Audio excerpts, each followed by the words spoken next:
Hello, नमस्कार, आदाब, सत श्री अकाल, गुड मॉर्निंग दोस्तों। जीएस वाले भैया आपका हार्दिक स्वागत एवं अभिनंदन करते हैं। तो दोस्तों हम लोग जीएस की फुल प्रिपरेशन कराते हैं जो किसी भी एग्ज़ाम के लिए काफ़ी हेल्पफुल होती है।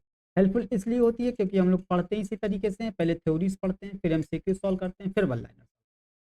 और जब इस तरीके से होलिस्टिक वे में पढ़ाई होती है तो वो एग्ज़ाम में एग्ज़ीक्यूट करने के लिए काफ़ी आसान हो जाता है। दोस्तों हमारा एसएससी में सिलेक्शन हुआ, रेलवे में सिलेक्शन हुआ, हमने यूपी पीसीएस का इंटरव्यू दिया, तो उसमें इन सब चीज़ों का बहुत ही इम्पोर्टेंट रोल था।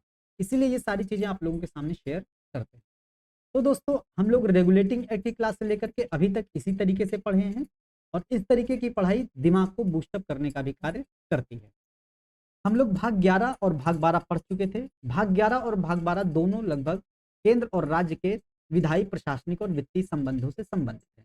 इसलिए केंद्र और राज्य के संपूर्ण संबंध के बारे में जो क्वेश्चन आंसर्स है उसको एक साथ कराने के लिए हमने भाग 11 और भाग 12 की थ्योरीज एक साथ कराई है। अब उसके एमसीक्यूज और वन लाइनर एक साथ। 100 एमसीक्यूज है, 100 वन लाइनर है। आज 50 एमसीक्यूज होंगे, कल 50 एमसीक्यूज होंगे दोस्तों, ठीक है। तो दोस्तों हम लोग अपने सेशन को शुरू करते हैं। तो दोस्तों पहला क्वेश्चन है, केंद्र और राज्य संबंध किस अनुसूची में निहित है? बहुत ध्यान से दीजिएगा, बहुत ध्यान दीजिएगा इस पे, किस अनुसूची में निहित है, ठीक है। तो अनुसूची किस में निहित है? भाग 11 में तो निहित है केंद्र और राज्य के संबंध, लेकिन भाग 11 में है, अनुसूची नहीं है। अनुसूची 7वीं अनुसूची में निहित है, ठीक है। क्योंकि 7वीं अनुसूची में ही हम देखे हैं कि केंद्र और राज्य के मध्य जो विषय हैं उनको विभाजित किया गया है। केंद्र सूची के विषय, राज्य सूची के विषय और समवर्ती सूची के विषय, ठीक है। ये चीज ध्यान में रखनी है। और 8वीं अनुसूची में क्या है? 8वीं अनुसूची में हमारे 22 भाषाओं का वर्णन है। 22 भाषाओं में दोस्तों जो 14 भाषा थी, 14 भाषा हमारे संविधान के मूल संविधान में थी, मतलब प्रारंभ में थी। और वो 14 भाषाएं कौन कौन सी थी? जैसे असमिया, बंगला, गुजराती, हिंदी, कन्नड़, कश्मीरी, मलयालम, मराठी, उड़िया, उर्दू, तेलुगु, पंजाबी, तमिल, संस्कृत। ये 14 भाषाएं थी जो हमारे संविधान के प्रारंभ। लेकिन उसके बाद पहली भाषा जोड़ी जाती है, कौन सी? सिंधी भाषा जोड़ी जाती है। तो पहली भाषा सिंधी जोड़ी जाती है और इसके संबंध में हम लोग संविधान संशोधन पढ़ते होंगे 21, 71 और 92। 21 और 71 को जोड़ेंगे तो कितना आ जाता है? 92। तो 21वां संविधान संशोधन के माध्यम से ये सिंधी भाषा जोड़ी गई। फिर उसके बाद पढ़ते हैं हम लोग 3 भाषाएं जोड़ी गई 71वें संविधान संशोधन के तहत। और वो 3 भाषा कौन सी थी? हम लोग पढ़ते हैं नमक। नमक का मतलब नेपाली, मणिपुरी, कोंकणी। तो ये 3 भाषा हो गई। तो 14, 15, 3, 18 और 4 भाषा हम लोग देखते हैं 92 संविधान संशोधन के तहत। और 4 भाषाएं कौन सी होती हैं? मैथिली, डोगरी, बोडो, संथाली, या इसको बीडीएमएस कह सकते हैं। बीडीएमएस कह सकते हैं या बॉडमास से हम लोग इसको याद कर सकते हैं, ठीक है। बॉडमास से याद कर सकते हैं, ठीक है, जो मैथ में बॉडमास जो लगता है, ठीक। ये हो गई। तो ये हमारी 22 भाषाएं हो गई, ठीक। ये चीज ध्यान देनी है। छठी अनुसूची में क्या है? छठी अनुसूची में 4 राज्य का वर्णन है, असम, मेघालय, त्रिपुरा, मिजोरम जैसे जनजातीय क्षेत्रों का प्रशासन और नियंत्रण के बारे में प्रावधान किया गया है। और 5वीं अनुसूची में जो इन चारों राज्यों को छोड़ करके अन्य जो जनजातीय क्षेत्र हैं उनके प्रशासन के और नियंत्रण के बारे में प्रावधान किया गया है। तो पहले क्वेश्चन से इतना सब कुछ हम लोगों का तैयार हो रहा है दोस्तों, ठीक है। ये चीज ध्यान रखनी है। दूसरा क्वेश्चन है, संघ सूची, राज्य सूची, समवर्ती सूची संविधान के किस अनुसूची में निहित है? मतलब वही अनुसूची हो गई, तो किस अनुसूची में निहित है? 7वीं अनुसूची में निहित है, ठीक है। सी ऑप्शन इसका सही हो जाएगा। तीसरा है, जीएसटी के बारे में प्रावधान किस संविधान संशोधन के तहत किया गया था? तो जीएसटी के बारे में प्रावधान हम लोग पढ़ चुके थे, अनुच्छेद 279 ए में जीएसटी परिषद है और इसको 101वें संविधान संशोधन के माध्यम से जोड़ा गया था, ठीक है। ये चीज ध्यान में रखनी है। और 102वां संविधान संशोधन अनुच्छेद 338 का जोड़ा गया, जिसमें पिछड़े वर्ग का आयोग को एक संवैधानिक दर्जा दिया गया, ठीक है। ये चीज ध्यान देनी है। और 103वां संविधान संशोधन हम लोग पढ़ते हैं जब मूल अधिकार पढ़ रहे थे, अनुच्छेद 15(6) और अनुच्छेद 16(6). 15(6) में क्या है? ईडब्ल्यूएस के लिए शिक्षण संस्थाओं में 10% आरक्षण। और 16(6) में क्या है? ईडब्ल्यूएस के लिए सरकारी नौकरियों में 10% आरक्षण दोस्तों, ठीक है। ये चीज ध्यान देनी है। 104वां संविधान संशोधन के तहत आंग्ल भारतीय जो होते थे उनको लोकसभा से और विधानसभा से क्रमशः अनुच्छेद 331 और 332 के तहत उनके बारे में प्रावधान किया गया था। लोकसभा में 2 आंग्ल भारतीय और विधानसभा में 1 आंग्ल भारतीय के मनोनयन का प्रावधान था, जो कि लोकसभा में राष्ट्रपति के द्वारा और राज्य की विधानसभाओं में राज्यपाल के द्वारा किया जाता था। इसको 104वें संविधान संशोधन के तहत समाप्त कर दिया गया कि अब से लोकसभा में अनुच्छेद 331 के तहत, राज्य की विधानसभाओं में अनुच्छेद 333 के तहत अब इनका मनोनयन नहीं होगा। ठीक है, ये चीज ध्यान देनी है। फोर्थ क्वेश्चन है, भारतीय संविधान के किस भाग में केंद्र राज्य विधायी संबंध का प्रावधान है? विधायी संबंध का प्रावधान है। ठीक है, अब हम लोग पढ़े हैं एक विधायी संबंध, एक प्रशासनिक संबंध और एक वित्तीय संबंध। ठीक है, विधायी संबंध हम लोग देख चुके हैं, अनुच्छेद 245 से 255 है। प्रशासनिक संबंध 256 से 263 है और वित्तीय संबंध 264 से 293 है। ठीक है, ये चीज हमको ध्यान में रखनी है। तो केंद्र, तो विधायी संबंध किस में आ जाता है? भाग 11 में आ जाता है। ठीक है, विधायी संबंध 245 से 255 में आ जाता है। ठीक, भाग 9 में पंचायत है, भाग 10 में अनुसूचित जाति एवं जनजातियों का वर्णन है, भाग 11 में केंद्र और राज्य का संबंध है और भाग 12 में वित्त, संपत्ति, वाद और संविधान। ठीक है, पांचवा है, विधि निर्माण का विषय संविधान के किस अनुच्छेद में है? विधि निर्माण का विषय, विधि निर्माण के विषय कौन से होते हैं? संघ सूची के विषय, राज्य सूची के विषय और समवर्ती सूची के विषय। तो हम लोग ये किस अनुच्छेद में पढ़ लिए थे? हम लोग अनुच्छेद 246 में पढ़ लिए थे। ठीक है, अनुच्छेद 245 से 255 तक क्या है? विधायी संबंध है। तो विधि निर्माण का विषय अनुच्छेद 246 के अंतर्गत आता है। अनुच्छेद 248 में आ जाता है अवशिष्ट शक्तियां। अनुच्छेद 249 में क्या आता है कि विशिष्ट परिस्थितियों में राज्य सूची के विषय पर कानून बनाने की शक्ति संसद को होगी। ठीक है, और अनुच्छेद 250 में आपातकाल के दौरान राज्य सूची के विषय पर कानून बनाने की शक्ति संसद की होती है। ठीक है, ये चीज ध्यान देनी है। सिक्स्थ क्वेश्चन है, भारत में केंद्र राज्य संबंध किससे प्रभावित है? ठीक है, तो संविधान के प्रावधानों से प्रभावित है। ठीक है, केंद्र राज्य संबंध हम लोग पढ़ चुके हैं, भाग 11 में है। ठीक, नियोजन की प्रक्रिया से, ये भी सही है, मतलब नियोजन मतलब कानून बनाने की प्रक्रिया से। ठीक है, राजनीतिक हितों के अंतर्विरोध से, राजनीतिक हितों में अंतर्विरोध हो जाता है, इसी कारण से उसको संबंध को सुधारने के लिए ये भी है। ठीक, हुकुम चलाने की इच्छा प्रबलता से, ये भी हो जाएगा। तो इसका क्या हो जाएगा? उपर्युक्त सभी इसका सही हो जाएगा दोस्तों। ठीक है, सातवां क्वेश्चन है, अवशिष्ट शक्तियां संविधान के किस अनुच्छेद में निहित है? अभी ऊपर देख चुके थे, अवशिष्ट शक्तियां हमारे संविधान के अनुच्छेद 248 में है। अनुच्छेद 249 में क्या है कि कुछ विशिष्ट परिस्थितियों में राज्य सूची के विषय पर संसद की कानून बनाने की शक्ति। ठीक है, 250 में क्या है? आपातकाल के दौरान राज्य सूची के विषय पर संघ की कानून बनाने की शक्ति। अनुच्छेद 252 में क्या है? दो या दो से अधिक राज्य अगर किसी राज्य सूची के विषय पर सहमत हो जाते हैं कि उस राज्य सूची के विषय पर संसद कानून बनाए, तो उस राज्य सूची के विषय पर संसद कानून बनाती है दोस्तों। ठीक है, ये चीज ध्यान में रखनी है। और अनुच्छेद 253 में क्या आ जाता है? अंतरराष्ट्रीय विधियों को प्रभावित करने के लिए या अंतरराष्ट्रीय विधियों को लागू करने के लिए, प्रभावी करने के लिए राज्य सूची के विषय पर संसद के कानून बनाने की शक्ति होती है। ये 5 अनुच्छेद होते हैं जो, और अनुच्छेद 356 में। ठीक है, इसमें 356 जब लग जाता है, मतलब राष्ट्रपति शासन लग जाता है, तो राज्य सूची के विषय पर संसद के कानून बनाने की शक्ति आ जाती है। ठीक है, मतलब ये 5 अनुच्छेद हैं, 249, 250, 252, 253 और 356 में राज्य सूची के विषय पर कानून बनाने की शक्ति संसद को हो जाती है। ठीक है, ये 5 अनुच्छेद बहुत ही अच्छे तरीके से हम लोग कैटेगराइज करके पढ़े थे थ्योरीज की क्लास में। अगर नहीं पढ़े हैं तो जाके जरूर देखिएगा दोस्तों। ठीक है, आठवां है, केंद्र तथा राज्य के मध्य शक्तियों के वितरण हेतु भारत का संविधान 3 सूचियों का प्रावधान करता है। कौन से अनुच्छेद इस संबंध में सही है? अभी हम लोग ऊपर देख चुके हैं, कौन सा? 4 और 5 नहीं होगा। 56-57 ये तो राष्ट्रपति से संबंधित है, नहीं होगा। 141 और 142 उच्चतम न्यायालय से संबंधित है, नहीं होगा। और अनुच्छेद 245 और 246 यही सही हो जाएगा। ठीक है, अनुच्छेद 245 कहता है कि संसद और राज्य विधानमंडल के द्वारा बनाई गई विधियों का विस्तार, मतलब संसद कोई कानून बनाएगी तो वो संपूर्ण भारत देश में लागू होगा, और राज्य कोई कानून बनाएगी तो संपूर्ण राज्य, अगर राज्य विधानमंडल कोई कानून बनाती है तो संपूर्ण राज्य में लागू होगा। लेकिन यहाँ पर एक चीज और पढ़े थे, संसद से संबंधित, अगर संसद कानून बनाती है तो उसको राज्य क्षेत्रातीत विधायन की शक्ति भी प्राप्त है। राज्य क्षेत्रातीत विधायन का मतलब राज्य के क्षेत्र से अतीत, मतलब राज्य के क्षेत्र से परे, राज्य क्षेत्र के बाहर रहने वाले भारतीय नागरिकों पर भी संसद के द्वारा बनाया गया, मतलब भारतीय संसद के द्वारा बनाया गया कानून लागू होगा दोस्तों। ठीक है, ये सब चीजें हम लोग थ्योरीज की क्लास में पढ़ चुके थे। ठीक, नहीं देखें तो जाके जरूर देखिएगा। 9th है, भारत में केंद्र राज्य संबंध किस पर निर्भर करते हैं? मतलब भारत में केंद्र राज्य संबंध निर्भर करते हैं संवैधानिक प्रावधानों पर। ठीक है, निर्भर करते हैं। परंपराओं और व्यवहारों पर भी निर्भर करते हैं। न्यायिक व्याख्या पर भी निर्भर करते हैं।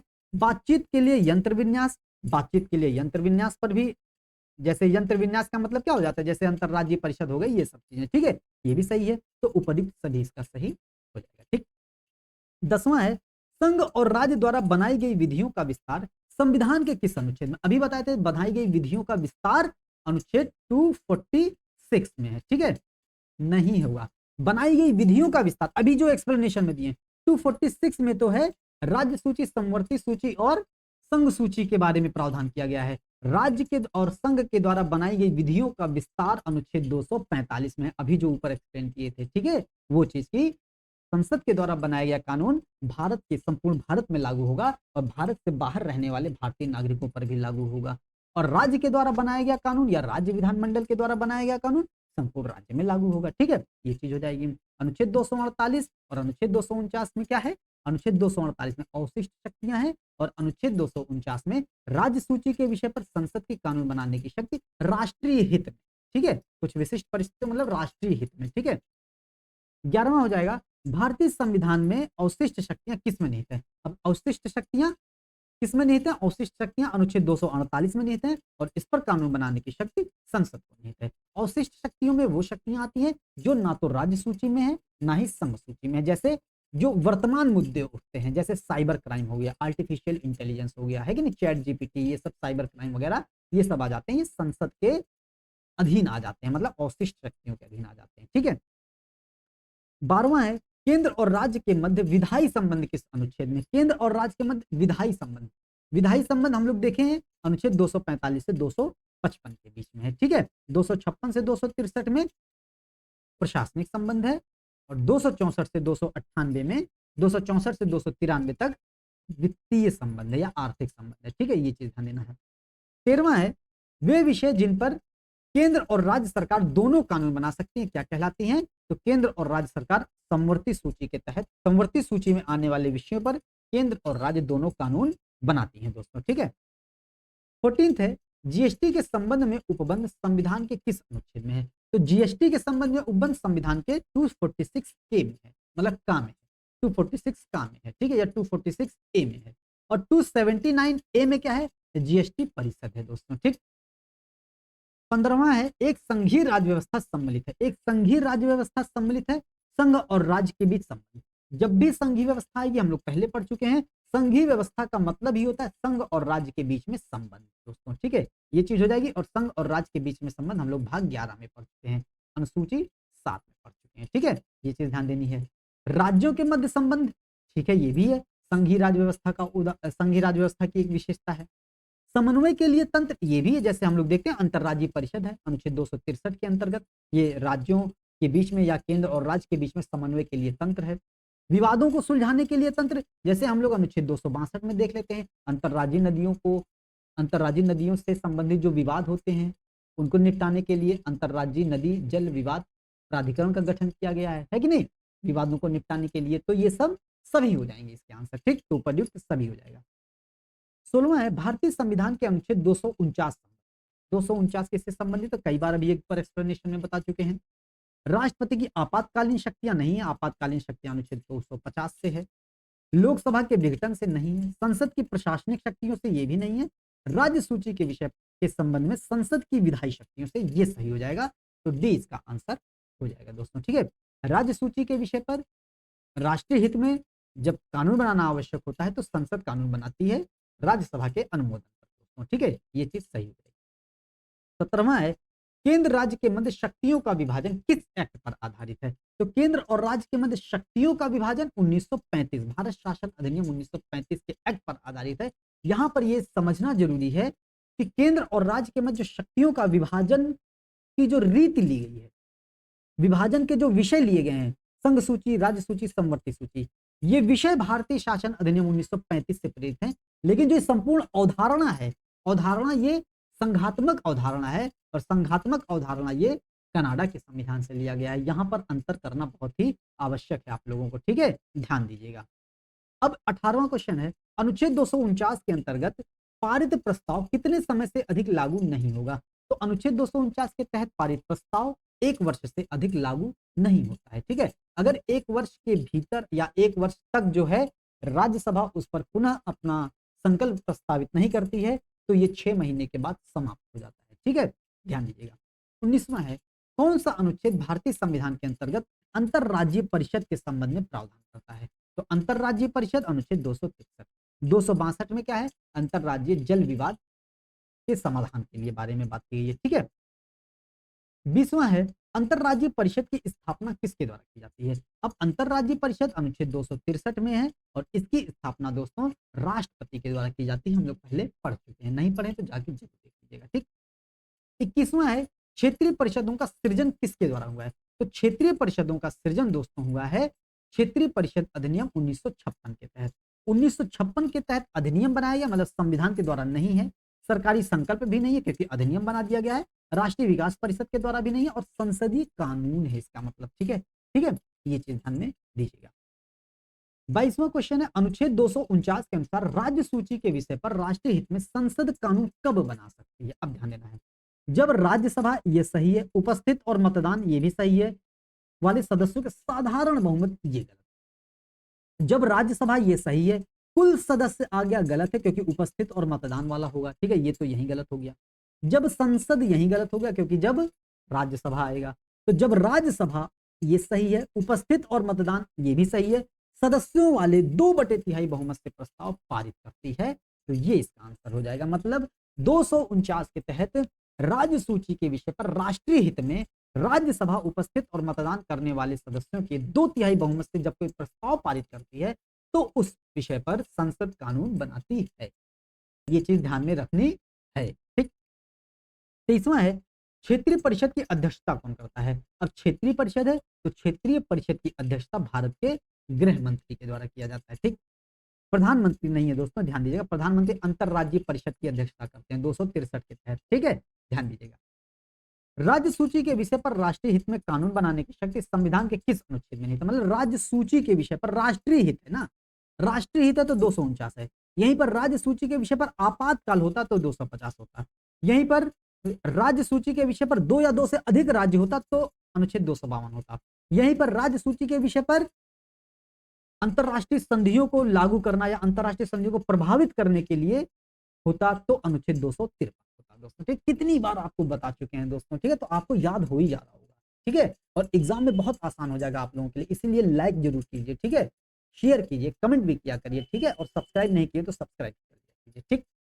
अब हम लोग देखते हैं 25वां क्वेश्चन, क्षेत्रीय परिषद का गठन किस अधिनियम के तहत हुआ है। तो क्षेत्रीय परिषद का गठन अनुच्छेद 1956 के अधिनियम के तहत हुआ है, अभी हम लोग ऊपर एक्सप्लेनेशन में देखे थे, ठीक है, ये चीज आंसर हो जाएगा इसका, ठीक। 1971 अधिनियम के तहत नहीं, 1971 अधिनियम के तहत उत्तर पूर्वी परिषद के गठन की बात की गई थी दोस्तों, ठीक। 26वां है अनुच्छेद 249 के अनुसार राज्य सूची के विषय पर राष्ट्रीय हित में कानून कौन बना सकती है। तो राज्य सूची के विषय पर अनुच्छेद 249 के तहत राष्ट्रीय हित में कानून संसद बना सकती है, ठीक है, ये चीज ध्यान में रखनी है। लेकिन संसद कानून तभी बनाएगी जब राज्यसभा अपने उपस्थित और मतदान करने वाले सदस्यों के 2/3 बहुमत से संकल्प पास करते हैं तभी, ठीक है, ये चीज ध्यान में रखनी है। 27वां क्षेत्रीय परिषद के संबंध में कौन सा कथन सही नहीं है। पूरा क्वेश्चन ध्यान से पढ़ना है, यही नहीं तो सही पढ़ के चल दिया गया और क्वेश्चन नहीं करके चले, ठीक। तो क्षेत्रीय परिषद यह एक परामर्शदात्री संस्था है, सही बात है, परामर्श देती है, मानने के लिए बाध्य कोई नहीं है, ठीक है। 5 क्षेत्रीय परिषदों की स्थापना राज्य पुनर्गठन अधिनियम 1956 के अंतर्गत किया गया था, सही बात है, पूर्वी परिषद, पश्चिमी परिषद, उत्तरी परिषद, दक्षिणी परिषद और केंद्रीय परिषद दोस्तों, ठीक है, ये चीज ध्यान में रखनी है। यद्यपि चंडीगढ़ राज्य नहीं है फिर भी एक क्षेत्रीय परिषद में शामिल किया गया, बहुत इंपॉर्टेंट लाइन है, ये ध्यान दीजिएगा, ये उत्तरी परिषद में शामिल है दोस्तों, ठीक है। तो ये भी सही है, ये भी सही है, ये भी स्टेटमेंट सही है, लेकिन गलत स्टेटमेंट पूछा है। यह एक संवैधानिक संस्था नहीं है, संवैधानिक संस्था है, ये स्टेटमेंट गलत हो जाएगा, संवैधानिक संस्था नहीं है क्योंकि इसका संविधान में कहीं भी जिक्र नहीं है, इसका जिक्र कहाँ है, क्षेत्रीय परिषद अधिनियम 1956 के तहत दोस्तों, ठीक है, इसीलिए ये स्टेटमेंट गलत हो जाएगा और गलत पूछा है तो यही इसका आंसर हो जाएगा दोस्तों, ठीक। 28वां है राष्ट्रीय आपात के समय राज्य सूची के विषय पर कानून कौन बना सकता है। राष्ट्रीय आपात के समय वो जो पांचों विषय ना, अनुच्छेद 249, 250, 252, 253, 356, इन सब में राज्य सूची के विषय पर कानून संसद बनाती है, ठीक है। तो राष्ट्रीय आपात अनुच्छेद 250 आ जाता है, ठीक है। तो राष्ट्रीय आपात के समय राज्य सूची के विषय पर संसद कानून कौन बनाती है, संसद बनाती है, ठीक, ध्यान में रखना है। 29वां है सरकारिया आयोग की स्थापना किसकी समीक्षा हेतु की गई थी। सरकारिया आयोग की स्थापना दोस्तों 1983 में हुई थी, इसने अपनी अनुशंसा प्रस्तुत की थी और 1990 में अंतरराज्यीय परिषद की स्थापना होती है, जो अनुच्छेद 263 के तहत दिया गया है। ठीक है, तो अब देख लेते हैं सरकारीय आयोग की स्थापना किसकी समीक्षा के लिए किया गया था? प्रधानमंत्री और राष्ट्रपति के मध्य नहीं, विधायिका कार्यपालिका के मध्य नहीं, कार्यपालिका न्यायपालिका के मध्य नहीं, केंद्र और राज्य के मध्य किया गया था। तो यही इसका सही हो जाएगा। ठीक है, और केंद्र और राज्य के संबंध में, केंद्र और राज्य के संबंध के बारे में जो जो आयोगों का गठन किया गया था, हम लोग पढ़े थे 5 आयोग हैं। जैसे प्रथम प्रशासनिक सुधार आयोग हो गया, राजमन्नार आयोग हो गया, और भगवान सहाय समिति हो गया। और ये भगवान सहाय समिति के बारे में पिछले क्लास में पूछे थे आप लोगों से, आप लोगों ने आंसर नहीं दिया था इसका। ठीक है, और सरकारिया आयोग हो गया और कुंछी आयोग हो गया। ये 5 आयोगों का गठन किया गया था। ठीक है, ये 4 आयोग तो हम बता दिए थे, 5वां आयोग आपसे कमेंट में पूछे थे, आप लोगों ने नहीं बताया था दोस्तों।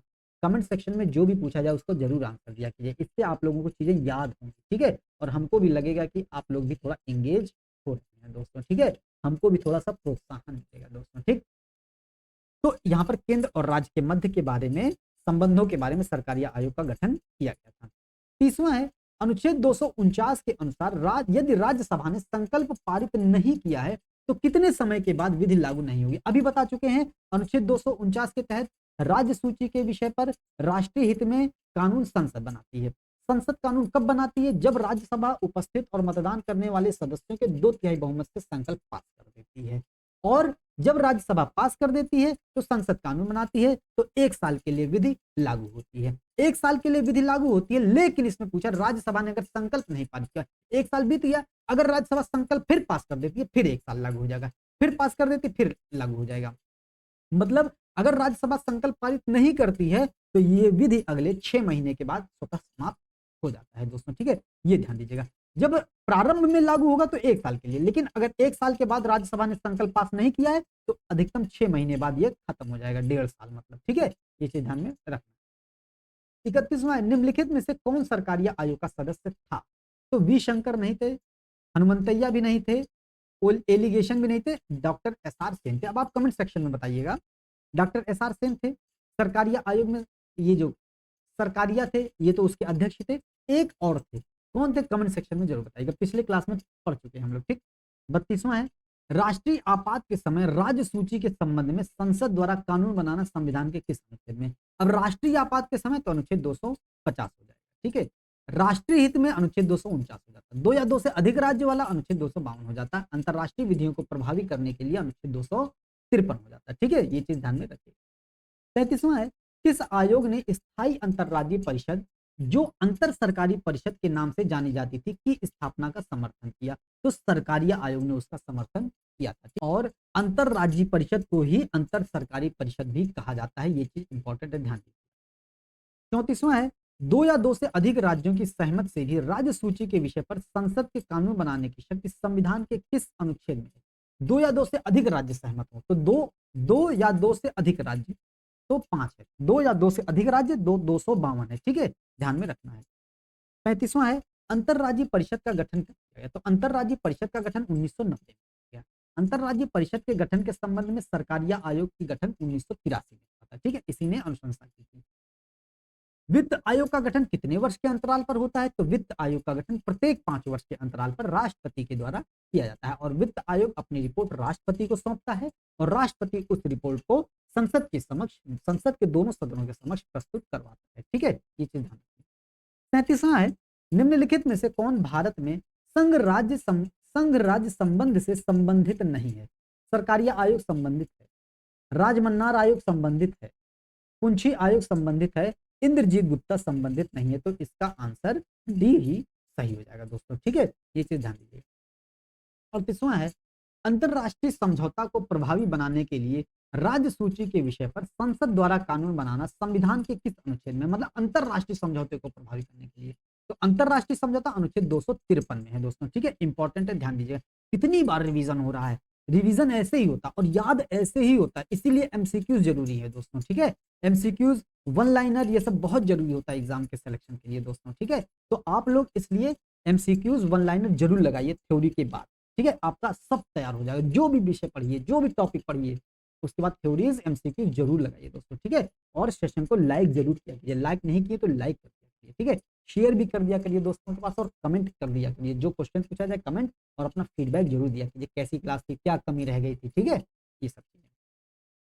39वां है, निम्नलिखित में से कौन सा ऐसा कर है जो पूरी तरह से राज्यों द्वारा लगाया और वसूला जाता है। ठीक है, आयकर नहीं है, आयकर नहीं है, निगम कर भी नहीं है, जीएसटी भी नहीं है, भू राजस्व कर है दोस्तों। ठीक है, तो भू राजस्व इसका आंसर हो जाएगा। भू राजस्व राज्य सूची का भी विषय है। ठीक, 40वां है, भारत में प्रति 5 वर्ष बाद वित्त आयोग की नियुक्ति क्यों की जाती है। अब वित्त आयोग की नियुक्ति क्यों की जाती है, हम लोग कल की क्लास में पढ़े थे। वित्त आयोग के 4 कार्य प्रमुख हैं, उसी के लिए की जाती होगी। देखते हैं। राज्यों की वित्तीय स्थिति निर्धारित करने के लिए, राज्यों की वित्तीय स्थिति निर्धारित करने के लिए, ऐसा नहीं है। केंद्र सरकार की वित्तीय स्थिति निर्धारित करने के लिए नहीं, वो सब वित्त मंत्रालय का काम होता है। ठीक है, वित्त केंद्र सरकार के वित्तीय संसाधन निर्धारित करने के लिए ये भी नहीं होता, ये सब वित्त मंत्रालय का। केंद्रीय अनुदान और संघ के राजस्व में राज्य के अंश का निर्धारण करने के लिए ये आंसर सही हो जाएगा। हम लोग कल की क्लास में देखे थे कि जो वित्त आयोग होता है उसका एक कार्य होता है, जो भारत सरकार को कर प्राप्त होता है उससे संघ को राजस्व, उससे संघ को अनुदान दिया जाता है। ठीक है, ये सब ध्यान, और भारत की संचित निधि से भी संघ को सहायता व अनुदान दिया जाता है। ठीक है, पहला पॉइंट था, पहले पॉइंट पे हम लोग देखे थे जो भारत सरकार को संपूर्ण कर से जो आय प्राप्त होती है उस कर से संघ और राज्य के मध्य बंटवारा किया जाता है। और दूसरे कार्य में हम लोग देखे थे जो भारत की संचित निधि होती है उससे राज्यों को सहायता व अनुदान दिया जाता है। तीसरा कार्य हम लोग देखे थे जो राज्य की पंचायतें होती हैं और नगर पालिका होती है उसकी जो वित्तीय स्थिति को सुदृढ़ करने के लिए राज्य वित्त आयोग जो सिफारिश मांगता है उसके आधार पर केंद्रीय वित्त आयोग सिफारिश देता है। तीसरा में देख चुके थे। और चौथे कार्य में हम लोग देखे थे कि राष्ट्रपति के द्वारा सौंपा गया कोई भी कार्य होगा वो वित्त आयोग का कार्य, वित्त आयोग उस कार्य को करेगा। ठीक है, ये रिवीजन ऐसे होता है दोस्तों। ठीक, 41वां है, अंतरराज्यीय व्यापार के संबंध में कानून कौन बनाएगा। अंतरराज्यीय व्यापार के संबंध में कानून केंद्र बनाता है दोस्तों, मतलब संसद बनाती है। ठीक, ये चीज ध्यान देना है। 42वां है, भारत के वित्त आयोग के संदर्भ में कौन सा कथन गलत है। अब देखिए वित्त आयोग के बारे में है, वित्त आयोग एक संवैधानिक निकाय है, बिल्कुल सही बात है, ये अनुच्छेद 280 में है। ठीक है, ये स्टेटमेंट सही है लेकिन गलत पूछा है। संविधान के अनुच्छेद 280 के तहत वित्त आयोग के गठन का प्रावधान है, ये भी सही बात है।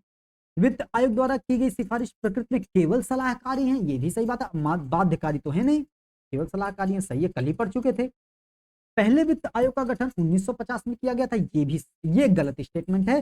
पहले वित्त आयोग का गठन 1951 में किया गया था, अनुच्छेद 280 के तहत राष्ट्रपति के द्वारा किया गया था और प्रत्येक 5 वर्ष पर राष्ट्रपति के द्वारा वित्त आयोग का गठन किया। पहले वित्त आयोग के जो अध्यक्ष थे वो केसी नियोगी थे।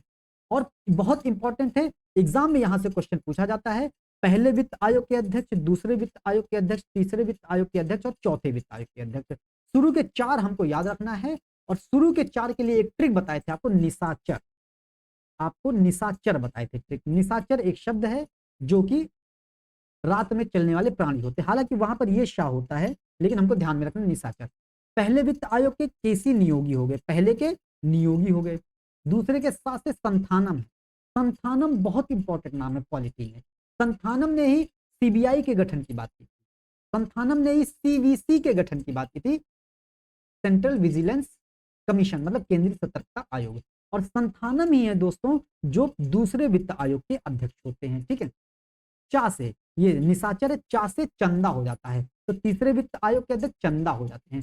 और चौथा रा है, रा से राजमन्नार हो जाते हैं, मतलब राजमन्नार भी बहुत इंपॉर्टेंट नाम है। ठीक है, पॉलिटी में राजमन्नार, केंद्र और राज्य के संबंध में अभी पढ़ते राजमन्नार आयोग है कि नहीं, ये सब चीजें बहुत इंपॉर्टेंट हो जाती हैं। ठीक है, तो शुरू के जो 4 हैं उनके लिए निशाचर है। ठीक है, ये चीज ध्यान में रखनी है, शुरू के 4 के निशाचर हैं और अंतिम के 6 भी याद रखने, क्योंकि पूछा गया क्वेश्चन 10वें, 11वें, 12वें वित्त आयोग, 13वें वित्त आयोग के अध्यक्ष को मिलान में किया गया है। और जब 10, 11, 12, 13 मिलान में पूछा गया है तो 14, 15 और 16 भी बहुत इंपॉर्टेंट हो जाता है। ठीक है, ये चीज ध्यान में रखनी है। और इसके लिए आपको एक शब्द याद रखना है, पंख रंग लगाना। पंख को रंग लगाया जाता है ना, पंख रंग लगाना बहुत इंपॉर्टेंट है, आपको ऐसे ही याद हो जाएगा। ठीक है, 10वें के पंख हैं, पंख से पंत हो जाता है, पंत पा से पंत हो जाता है, तो 10वें के पंत हो जाते हैं, ऋषभ पंत नहीं, सुमित्रा नंदन पंत नहीं, बस पंत आपको याद रखना, इतने में काम चल जाएगा। 11वें से खा है, खुसरो, खुसरो अमीर खुसरो नहीं है, खुसरो याद रखना है, काम चल जाएगा। 12वें से ये रंगराजन, 12वें के रंगराजन, अब पंख रंग करना हो जाएगा, यहाँ लगाना नहीं करना हो जाएगा, ठीक है, ये ध्यान दीजिएगा। 13वां से तेरा ऐसे लिखा था ना, तेरा तो का से केलकर, तेरा से केलकर हो जाएगा, ठीक है।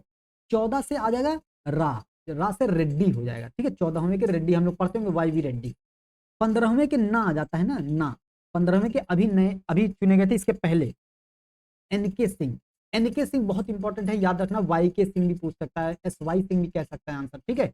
और ये बड़ा आ की मात्रा है ना, बड़ा आ की मात्रा, तो 16वें के हो जाएंगे अरविंद पनगढ़िया दोस्तों, ठीक है। ये चीज ध्यान देना, पंख रंग करना, पंख रंग करना, जैसे हम लोग देखते होंगे इतिहास में पढ़ते होंगे, जो जहांगीर थे वो चित्रकला के बहुत शौकीन थे, ठीक है। चिड़ियों को चित्र के रूप में बनाना, प्राकृतिक चित्रण करना, इन सब के बहुत शौकीन थे, ठीक है। तो पंख रंग करना ये आपको ध्यान में रहेगा, तो आपका इजिली सारे क्वेश्चन याद हो जाएंगे। आपको यहाँ पर ध्यान देना है निशाचर और पंख रंग करना दोस्तों, ठीक है। आपका एक भी क्वेश्चन गलत नहीं होगा, एग्जाम में आएगा तो आप सब कर ले जाएंगे, ठीक है। ये चीज ध्यान देना है। अब 43rd है, केंद्र राज्य संबंध संविधान के किस भाग में है? अब केंद्र राज्य संबंध संविधान के भाग 11 में है। अच्छा, केंद्र राज्य संबंध भाग 5 में क्या है और भाग 6 में क्या है? 5 में केंद्र है और 6 में राज्य है, तो 5 और 6 जोड़ दिए तो केंद्र और राज्य का संबंध 11 में आ जाता है, ठीक। 44वां है, संघ एवं राज्य के मध्य वित्तीय वितरण किसकी सिफारिश पर होता है? तो संघ और राज्य के मध्य वित्तीय वितरण अभी ऊपर देख चुके थे, वित्त आयोग की सिफारिश पर होता है, ठीक है, करों से जो प्राप्त होता है आय। 45वां है, अनुच्छेद 248 में निहित अवशिष्ट शक्तियां के संबंध में कानून बनाने का अधिकार किसका है? तो अवशिष्ट शक्तियों के संबंध में कानून बनाने का अधिकार संसद को है, ये पढ़ चुके हैं, आसान भी है। 46वां है, वित्त आयोग का गठन कितने वर्ष के लिए किया जाता है? तो वित्त आयोग का गठन 5 वर्ष के अंतराल पर किया जाता है। अभी पूरा वित्त आयोग हम लोगों का लगभग रिवीजन हो गया है, ठीक है, ये चीज ध्यान देनी है। 47वां, राज्य वित्त आयोग किस प्रकार की संस्था है? तो राज्य वित्त आयोग दोस्तों एक प्रकार की संवैधानिक संस्था है, क्योंकि राज्य वित्त आयोग का के बारे में प्रावधान अनुच्छेद 243 आई और 243 वाई में किया गया है। आई में पंचायतों के लिए वित्त आयोग, वाई में नगर पालिकाओं के लिए वित्त आयोग की बात की गई है, क्योंकि संविधान में वर्णित है इसलिए संवैधानिक संस्था हो जाती है, ठीक। 48 है, केंद्र और राज्य के मध्य प्रशासनिक संबंध किस अनुच्छेद में है?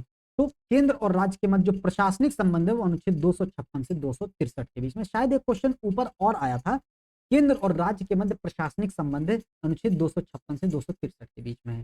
केंद्र और राज्य के मध्य जो प्रशासनिक संबंध है वो भाग 11 में है। भाग 11 में दो बातें आ जाती है, भाग 11 के दो अध्याय हैं, एक विधायी संबंध है और एक प्रशासनिक संबंध है। पहला है विधायी संबंध अनुच्छेद 245 से 255, दूसरा है 256 से 263 प्रशासनिक संबंध, ठीक है। और 264 से 293 आ जाता है केंद्र और राज्य के मध्य वित्तीय संबंध, और ये भाग 12 में आ जाता है, ठीक है, ये चीज ध्यान में रखनी है, ठीक। 49वां है, संघ की कार्यपालिकाई शक्ति का राज्यों को सौंपा जाना संविधान के किस अनुच्छेद में? संघ की कार्यपालिकाई शक्ति राज्यों को सौंपा जाना अनुच्छेद 258 में है, ठीक है। संघ की कार्यपालिकाई शक्ति राज्यों को अनुच्छेद 258 के तहत सौंपा जाता है, और राज्य की कार्यपालिकाई शक्ति संघ को अनुच्छेद 258 का के तहत या ए के तहत सौंपा जाता है, ठीक है। 50 है, किसके द्वारा संघ की कार्यपालिकाई शक्ति राज्यों को सौंपा जाता है? अब इसको पहले बता चुके थे, अब संघ की कार्यपालिकाई शक्ति राज्यों को सौंपा जाना है, तो संघ की कार्यपालिकाई शक्ति राज्यों को किसके द्वारा सौंपी जाएगी? इसका आंसर सीधा सीधा है, संघ की कार्यपालिकाई शक्ति का संवैधानिक प्रमुख कौन होता है? तो राष्ट्रपति होता है। आप लोग कमेंट सेक्शन में जरूर बताइएगा कि संघ की कार्यपालिकाई शक्ति का संवैधानिक प्रमुख राष्ट्रपति होता है, ये संविधान के किस अनुच्छेद में लिखा गया है, ठीक है। तो इसका आंसर राष्ट्रपति हो जाएगा दोस्तों, ठीक है, ये चीज हो गई। तो दोस्तों इस तरीके से आज हम लोग 50 क्वेश्चन बहुत डीपली फुल एक्सप्लेनेशन के साथ बैकग्राउंड कवर करते हुए बहुत अच्छे से कंप्लीट किया है। अगर क्वेश्चन आता है तो इससे बाहर नहीं जाएगा। कल की क्लास में हम लोग अगले 50 क्वेश्चन करेंगे दोस्तों, ठीक है। तो दोस्तों इसी 50 क्वेश्चन से इस सब की पीडीएफ, थ्योरीज की, एमसीक्यूज की, वन लाइनर की सारी पीडीएफ हम टेलीग्राम ग्रुप पर भेज देते हैं। आप जीएस वाले भैया टेलीग्राम ग्रुप पर ज्वाइन हो सकते हैं, डिस्क्रिप्शन बॉक्स में लिंक दिया हुआ है दोस्तों, ठीक है। तो दोस्तों उम्मीद करते हैं सेशन आपको पसंद आया होगा। सेशन को लाइक कीजिएगा, शेयर कीजिएगा, सब्सक्राइब कीजिएगा। मिलते हैं अगले सेशन में। जय हिंद, जय भारत।